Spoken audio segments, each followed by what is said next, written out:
ہم وہی کہیں گے جو ہمارا دین ہم کو بتاتا ہے، عمل کرو تو تمہارا بھلا ہے۔ الحمدللہ رب العالمین والصلاة والسلام علی سید الانبیاء والمرسلین، اما بعد فاعوذ باللہ من الشیطان الرجیم، بسم اللہ الرحمن الرحیم۔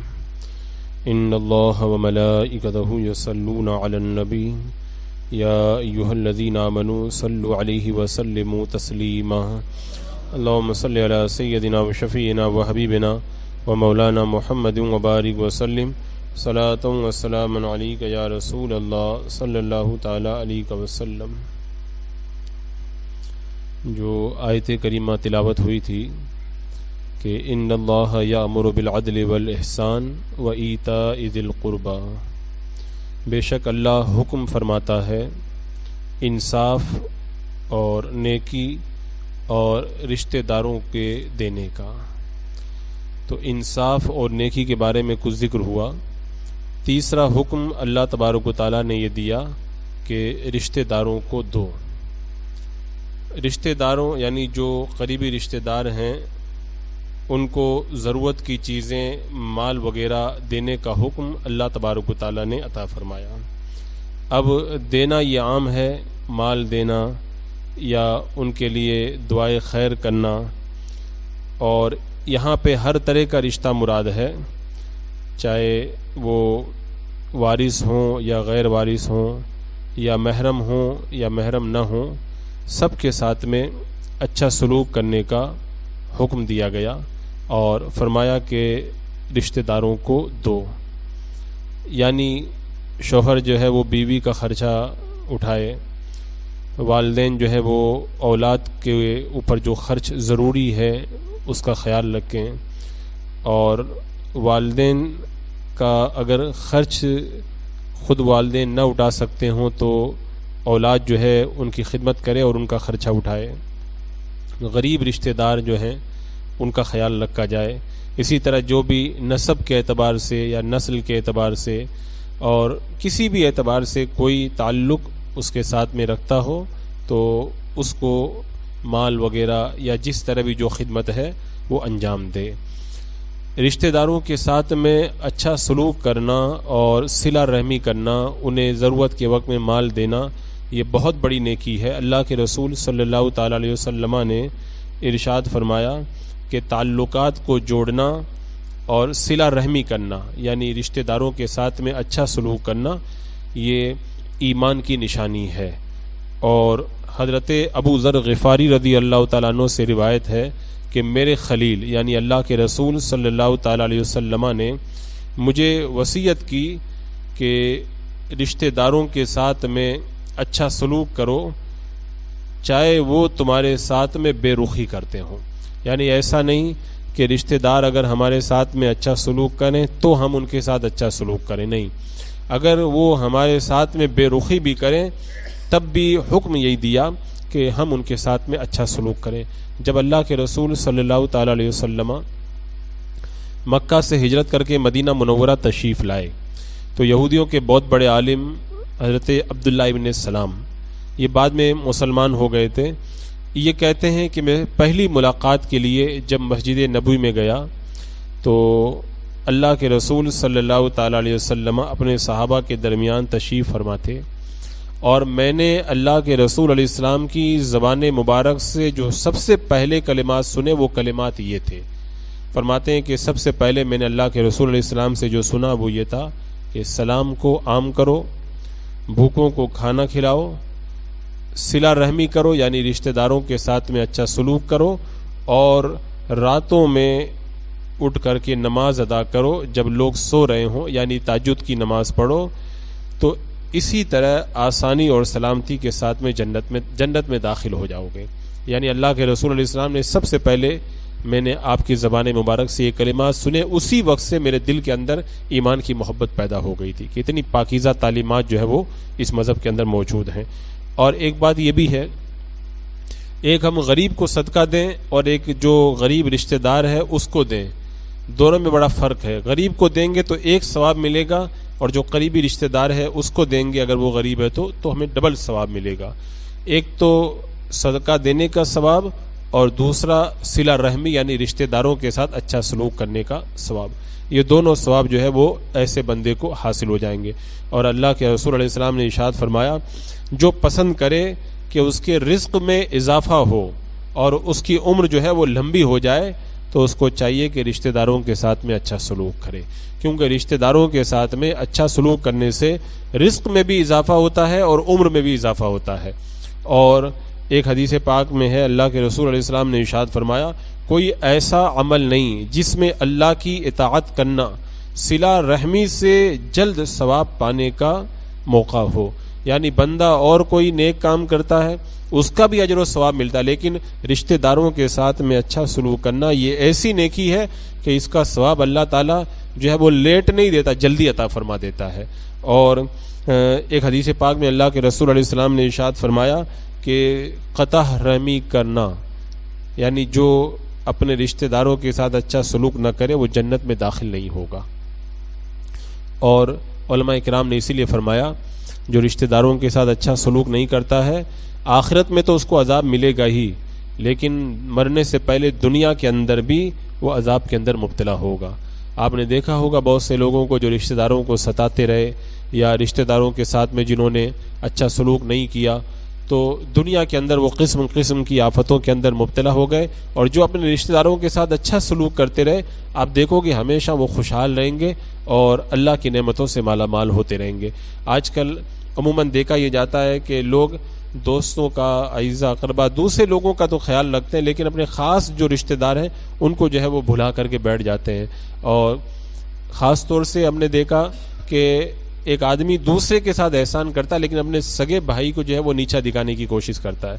اگر دوسرا آدمی اگر جو ہے وہ پیسوں والا ہو جائے تو اسے کوئی تکلیف نہیں, لیکن بھائی اگر زیادہ کمانے لگ جائے تو اس کو ٹینشن ہونے لگ جاتا ہے کہ میرا بھائی جو ہے وہ زیادہ کیوں کما رہا ہے.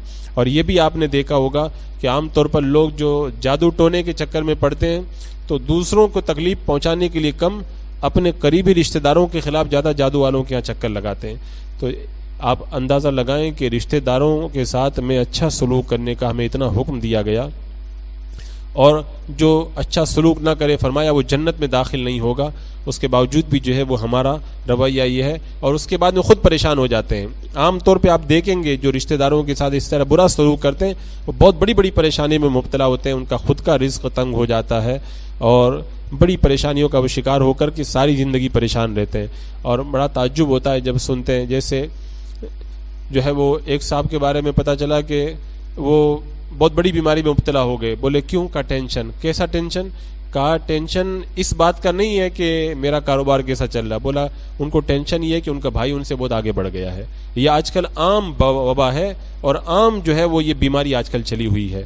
تو آپ حضرات جو ہے اپنے دل کے اندر کشادہ قلبی پیدا کریں, اپنے دل کو کشادہ کریں, اور جس طرح اپنے دوسرے مسلمان بھائیوں کے لیے آپ ہر طرح کی نعمت کو دیکھنا اچھا سمجھتے ہیں, ایسے ہی اپنے خاص رشتہ داروں اور اپنے بھائیوں کی نعمتوں سے بھی جو ہے وہ خوشی کا اظہار کریں. تو اس سے آپ کے رزق میں بھی برکت ہوگی اور عمر کے اندر بھی برکتیں اللہ تعالیٰ جو ہے وہ نازل فرمائے گا.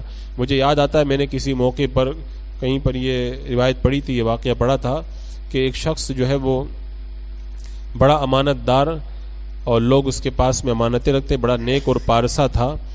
ایک شخص حج کے لیے گیا اور اس کے پاس میں کچھ پیسہ رکھ کے چلا گیا. جب وہ واپس آیا تو اس کا انتقال ہو چکا تھا.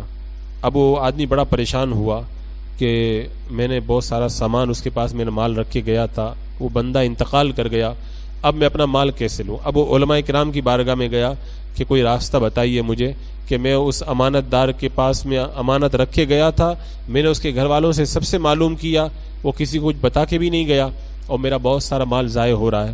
تو علماء کرام نے فرمایا کہ جو ہے وہ تم اس کی قبر پر جا کر یا چاہے زمزم کے پاس جا کر کے اس کو پکارو, اگر وہ جنتی ہوگا تو تمہاری پکار کا جواب دے گا اور تمہاری مقصد کو جو ہے وہ پورا کر دے گا. اب وہ گیا قبر پہ جا کر بھی اس نے جو ہے وہ معلومات کی, کچھ پتہ نہیں چلا. چاہے زمزم کے پاس جا کر بھی اس نے جو ہے پکارا لیکن کوئی جواب نہیں ملا. تو علماء کے پاس وہ پھر گیا, اس نے کہا مجھے کوئی جواب نہیں ملا. تو علماء نے فرمایا کہ چائے برہوت میں جاؤ, یہی وہ کنواں ہے جہاں پہ جو ہے وہ ایمان پہ نہیں مرتے, ان کی روحیں وہاں پہ قید کی جاتی ہیں, تو وہاں جا کر کے پکارو.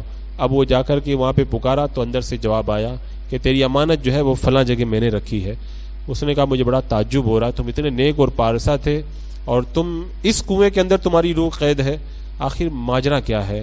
تو اس نے بتایا کہ میں نیک تو تھا لیکن میری ایک بہن بہت پریشان رہتی تھی, میں نے ساری زندگی اس بہن کا کوئی خیال نہیں رکھا, اس کے وبال کے اندر جو ہے وہ اس محض عذاب کے اندر جو ہے وہ گرفتار ہو گیا ہوں. تو بندہ نیک ہو لیکن اگر اپنی بہن اور اپنے بھائی وغیرہ کو چھوڑ دے تو اتنا سخت عذاب اس کے اوپر جو ہے وہ نازل ہو جائے. اللہ اکبر. تو اس سے آپ اندازہ لگائیں کہ صلہ رحمی کرنا یہ کتنا اہم اور کتنا ضروری کام ہے.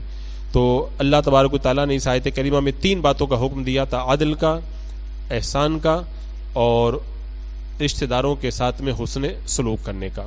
اس کے بعد میں اللہ نے 3 باتوں سے منع فرمایا, وَيَنْهَا عَنِ الْفَحْشَاءِ وَالْمُنْكَرِ وَالْبَغْيِ, اور اللہ تبارک و تعالیٰ منع فرماتا ہے بے حیائی اور بری بات اور سرکشی سے.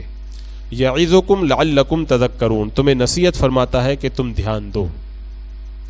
یہاں پہ جو 3 باتوں سے منع فرمایا گیا, ایک ہے فحشا, یعنی ہر وہ گناہ جس کا برا ہونا مشہور ہو, جیسے کذب ہے, بہتان یا شرعی امور کی بے عزتی کرنا, زنا کرنا, لواطت, بدکاری وغیرہ, یہ سب فحشا میں آتے ہیں. اللہ تعالیٰ ان تمام باتوں سے منع فرماتا ہے.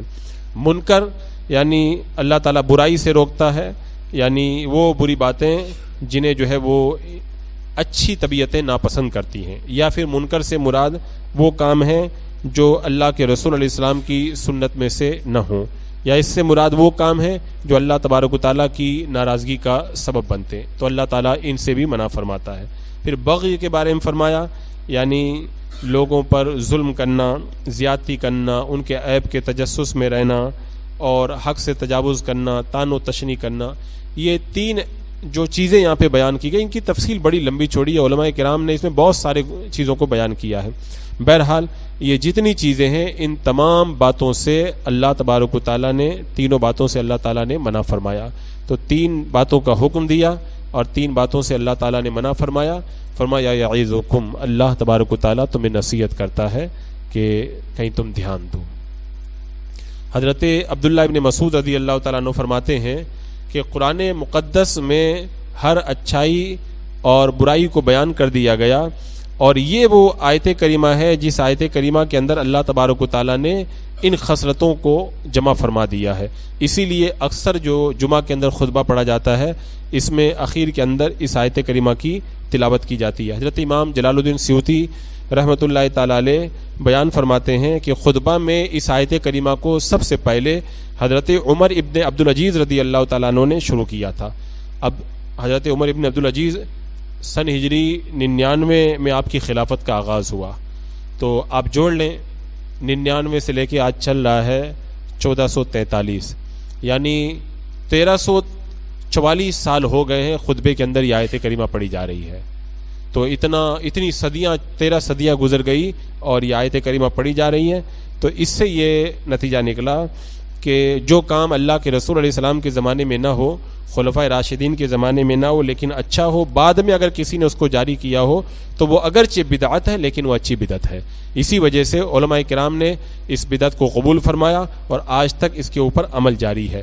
ورنہ اللہ کے رسول صلی اللہ تعالی علیہ وسلم خطبے کے اندر سورہ کاف پڑھا کرتے تھے. حضرت عمر رضی اللہ تعالیٰ عنہ خطبے میں سورہ اذا الشمس کورت پڑھا کرتے تھے, اور حضرت عثمان غنی رضی اللہ تعالیٰ عنہ یہ سورہ نساء کی جو آخری آیت ہے وہ پڑھا کرتے تھے, اور حضرت علی رضی اللہ تعالیٰ عنہ خطبے کے اندر سورہ کافرون اور سورہ اخلاص پڑھا کرتے تھے. اب آپ سوچیں, اللہ کے رسول علیہ السلام نے الگ کچھ پڑھا اور دیگر خلفائے راشدین نے الگ کچھ پڑھا, اور پھر بعد میں آج جو ہے وہ ان اللہ یامر بالعدل والاحسان یہ آیت کریمہ پڑھی جاتی. اس سے یہ پتہ چلا کہ جو اچھا کام ہو اگرچہ اللہ کے رسول علیہ السلام اور خلفائے کرام نے نہ کیا ہو, بعد میں اگر زمانہ بدل جائے اور ہمارے اسلاف اس کام کو کریں تو وہ اگرچہ بدعت ہوتا ہے لیکن وہ اچھی بدعت ہوتا ہے. اس سے یہ پتہ چلا کہ اہل سنت و جماعت جو بھی اچھے کام کرتے ہیں اگرچہ وہ اللہ کے رسول علیہ السلام کے زمانے میں نہیں ہوتے تھے, ان کاموں کو کرنا بدعت ہے لیکن اچھی بدعت ہے. وہابیہ وغیرہ جو ان پر اعتراض کرتے ہیں وہ سراسر غلط ہیں. اگر وہابیوں کے طریقے پہ اگر دیکھا جائے کہ اللہ کے رسول علیہ السلام کے زمانے میں جو کام نہیں ہوتا تھا وہ نہیں کرنا چاہیے، تو پھر خطبے کے اندر وہی پڑھنا چاہیے جو اللہ کے رسول علیہ السلام پڑھا کرتے تھے۔ حضرت عمر نے الگ کیوں پڑھا، حضرت عثمان غنی نے الگ کیوں پڑھا، حضرت علی نے الگ کیوں پڑھا، پھر حضرت عمر بن عبدالعزیز جو پہلی صدی کے مجدد ہیں، سب سے پہلے مجدد ہیں، انہوں نے الگ کیوں پڑھا؟ اب 13 صدیوں سے یہ الگ پڑھا جا رہا ہے، تو اس کا مطلب ہوا کہ اچھا کام ہو لیکن اللہ کے رسول علیہ السلام کے زمانے میں نہ ہوتا ہو، بعد میں اگر کوئی کرے تو بدعت اچھی بدعت مانی جاتی ہے، اس پر عمل کرنے کے اندر کوئی حرج نہیں ہے۔ اور یہ آیت کریمہ جو ان اللہ یامر بالعدل والاحسان ہے، حضرت عثمان ابن مظعون کہتے ہیں کہ اس آیت کریمہ کو جب میں نے پہلی بار سنا تو میرے دل پہ بڑا اثر ہوا، اور اسی آیت کریمہ کو سن کر کے میں مسلمان ہو گیا تھا، کیونکہ اللہ تبارک و تعالیٰ نے ان مختصر لفظوں کے اندر اتنے سارا سمندر جمع کر دیا ہے کہ بندہ اس میں غور کرے تو غور کرتا رہ جائے۔ میں نے تو مختصر طور پہ بتایا، ورنہ اس آیت کریمہ کی تفسیر اگر میں اپنی کم علمی کے باوجود بھی اگر ایک مہینے تک بیان کروں تو آپ لوگ جو ہے وہ ایک مہینے تک اس کو سنتے ہوئے نہیں تھکیں گے اور میں بیان کرتے ہوئے نہیں تھکوں گا۔ اس کے اندر اللہ نے ایسے علوم کو جمع فرما دیا ہے، لیکن چونکہ اختصار کا مقصد ہے اس لیے میں نے اس کو مختصر کر دیا۔ تو یہ آیت کریمہ بڑی جامع آیت کریمہ ہے اور آج بھی خطبوں کے اندر یہ جاری اور ساری ہے۔ بسم اللہ الرحمن الرحیم۔ اللہم صلی علی سیدنا و شفیعنا و حبیبنا مولانا محمد مبارک وسلم، صلاۃ و سلام علیک یا رسول اللہ، یا اللہ یا رحمان یا رحیم العالمین۔ اپنے محبوبان بارگاہ کے صدقے میں مولا اعمال صالحہ کی توفیق عطا فرما، ہر گناہ ہر برائی سے محفوظ و معمون فرما، ایمان پہ زندگی ایمانی پر خاتمہ نصیب فرما۔ ربنا تقبل منا انک انت السمیع العلیم وتب علینا انک انت التواب الرحیم۔ ان اللہ وملائکتہ یصلون علی النبی یا ایھا الذین آمنوا صلوا علیہ وسلموا تسلیما۔ اللہم صلی علی سیدنا و شفیعنا و حبیبنا و مولانا محمد مبارک وسلم، صلاۃ و سلام علیک یا رسول اللہ۔ سبحان ربک رب العزۃ عما یصفون وسلام علی المرسلین والحمد للہ رب العالمین۔